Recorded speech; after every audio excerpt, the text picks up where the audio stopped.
Welcome to the confines of my son's bedroom and grumpy vegan granddad.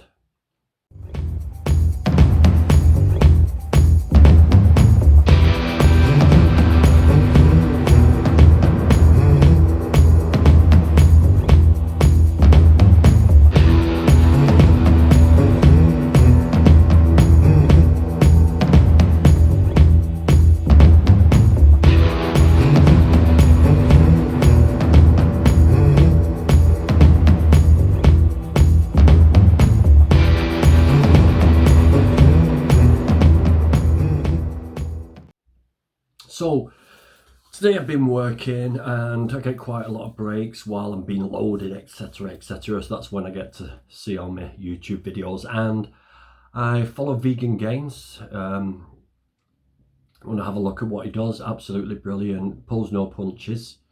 I'll link his video. I also watch the Phlegm Face, another great channel, and I will be linking that up there as well. So they were both reacting to Joe Rogan's video, which I saw before I saw theirs too, and Joe is attempting to justify hunting deer, and it's particularly disturbing because of his massive audience, and he's pushing stuff out there that really doesn't justify any of it at all. So I've done a bit of a reaction video. I brought up points that I feel are relevant. I mean, if you go and watch Vegan Gains, he pulls up a lot more than I do. It's only a short video, this, because a lot of people have done a reaction to it.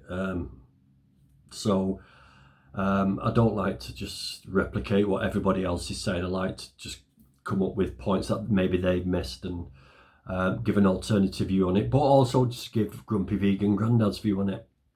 So I will first of all talk about, before we go into the videos, I want to talk about my hunting experience. Now, back in the day when I was about 14-15 years old, we used to go and do something called rabbiting, catching rabbits, and we used ferrets and nets. And that involved going finding a rabbit warren. And I only did this once. I went with two of my mates who were like, did it quite regular, and I went with them once. I didn't like getting up in the morning. That's a bit I didn't like. And we go and find a warren, then we find as many sort of entrances or exits we can find, whichever you want to call them, to the warren, and we put nets over them. And it's like a drawstring net, so when the rabbit hits the net, it draws in and closes behind it, a bit like a fishing net. And then we get either a ferret or a polecat, very similar breeds. I don't know why they're called differently, but they look the same. They're those long, thin. I'll show you one. A bit like a stoat or a weasel, but a lot bigger. And we send one of those down and they chase out the rabbits. The rabbits are scared of them. They're a predator. They chase the rabbits out, and the rabbits obviously run into the nets. And we caught one. Well, we caught three altogether in the day, but they said, go on, Danny, you kill it. How do I kill it? Well, you get its neck and you get two fingers under its neck and you snap its neck back, but I couldn't do it. So they did it. Anyway, we caught three, and did they eat the rabbits? No. What did they do with the rabbits? Well, they chopped them up and fed them to the ferrets over the coming weeks. Doesn't justify it. But what it did was made me realise that hunting is nothing about survival, nothing about getting your own food. It's nothing to do with that. Hunting in the Western world at the moment is all about the thrill, the buzz, because it was a buzz. Up until the point of catching the rabbits, it was exciting and it was a thrill, just like sports are. So hunting is not necessary. It's not necessary to kill animals. The blood sports, full stop, fox hunting, deer hunting, pheasant shooting, it's all unnecessary. They claim it's to be pest control. That's what they try and say. But it's only pest control because we've started domesticating animals and we've eradicated predators. So now we've got overpopulation of certain animals that would have been predated on, and the cycle goes on.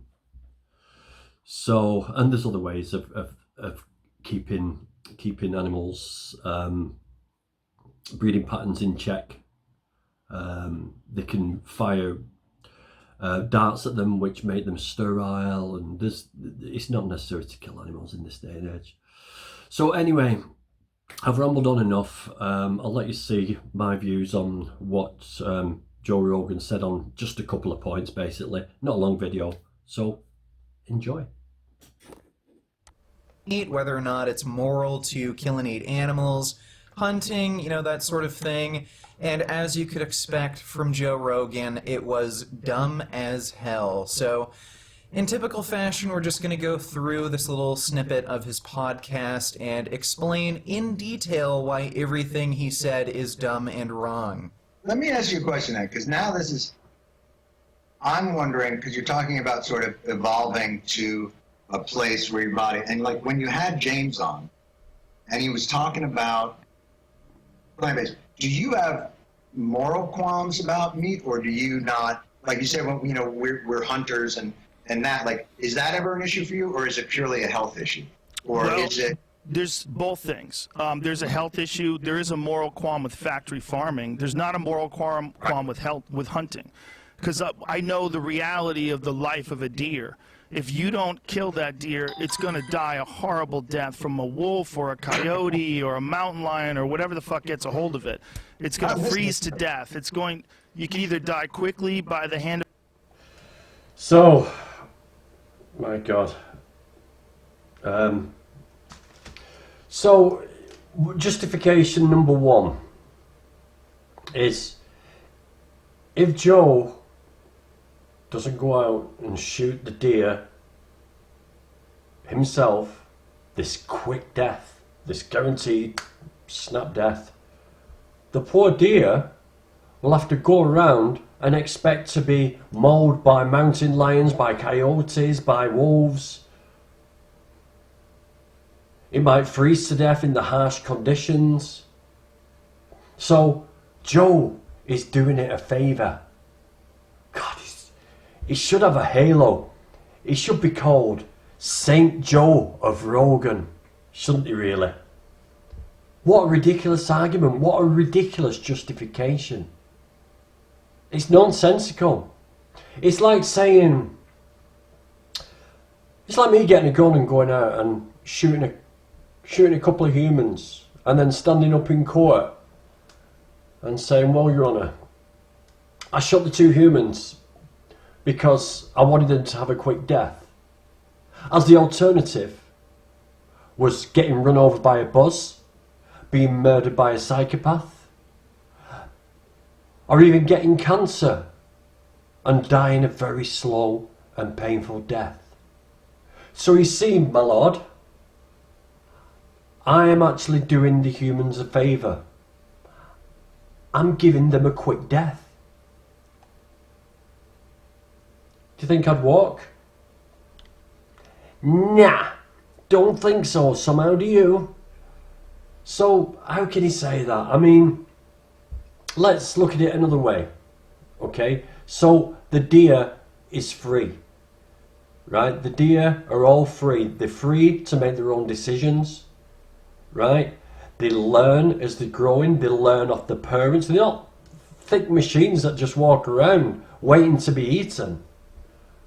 They've got systems. They've got early warning systems. They've got eyes that can see pretty much all the way around. They've got ears that can turn like radar. They're equipped to tackle predators. And you might see these deer being taken down by a pack of wolves, being chased down. You might see that on these nature programs. Yes, the cameramen sit around for weeks on end waiting to capture this event for you. But what they don't show you on these a lot of nature documentaries, is the 7, 8, 9, 10 attempts previous to that that they failed, that the deer have got away. Because they've been doing this for quite a while, quite a few million years now, this prey and predator relationship, and they've evolved some nice little things between them all. Some to capture and some to get away.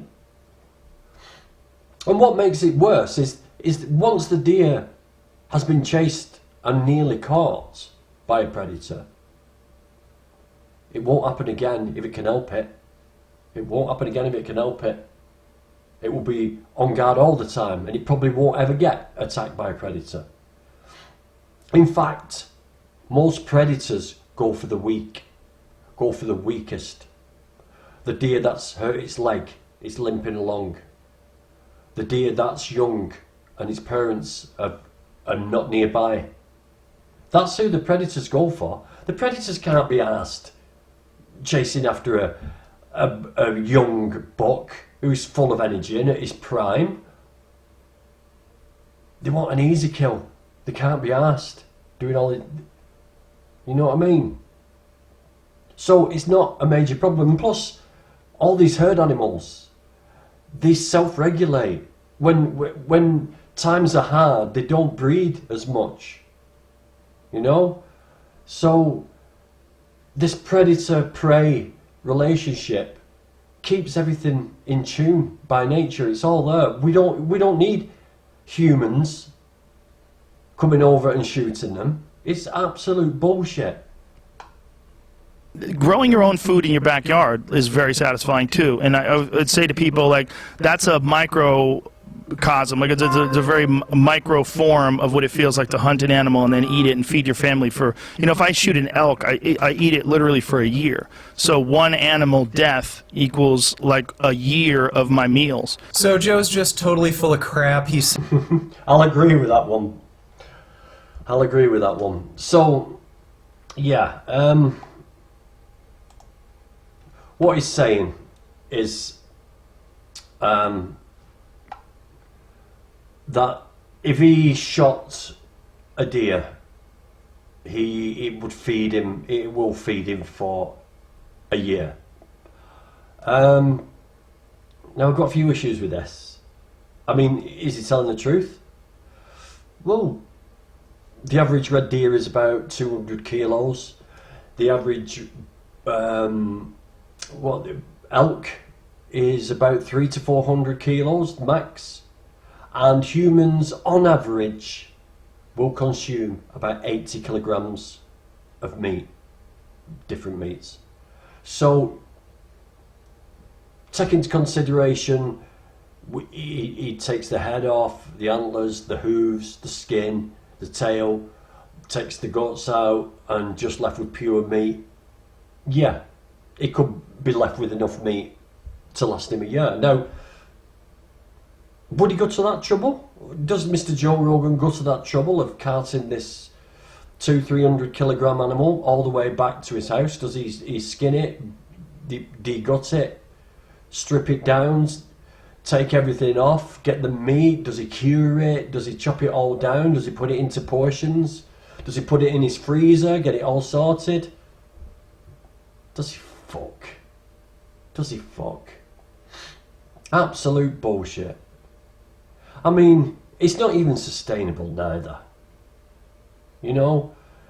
It's not even a lifestyle that even if we all sort of agree with it, everybody on the planet, you know? I mean, there's 33 million, there was 33 million deer in total in the US as of 2014, I think it says there. So it's going to be roundabout up or down on that now. And there are 325 million people presently living in the United States of America. So if all the US took to hunting for their own food, like Joe is suggesting, because it's good, you have a relationship with your animal, it's less environmental damage, So if everybody went, oh yeah, Joe, you're right there, come on, let's all do this, let's buy a rifle and let's go out and shoot our own food. It lasts us a year, one shot, boom, it lasts us a year. They'd be wiped out, they'd be extinct. It's not sustainable. So what the hell is he talking about? What the hell is he talking about? Can you imagine in the UK? If everybody got guns and went out shooting their own animals? It'd be chaos. It'd be absolute chaos. And there's another side to this as well, and it's the fact that there's over 7.5 billion humans on the planet. And we can't feed them. We can't feed everybody. There's still 6 million people with food poverty or going hungry or starving. We can't feed the whole population, the whole 7 billion, even though we produce over 75 billion land animals a year for meat and trillions of fish. Even with all that put together, we're still not feeding everybody on the planet. So what the fuck is he talking about? Absolutely ridiculous. He's come up with bullshit. He's come up with stupid excuses why he's trying to justify his sport, because that's all it is a sport. You know, we have deer hunting in the UK, we have grouse shooting. It's all unnecessary. We have fox hunting. It's all unnecessary. We don't need to do it.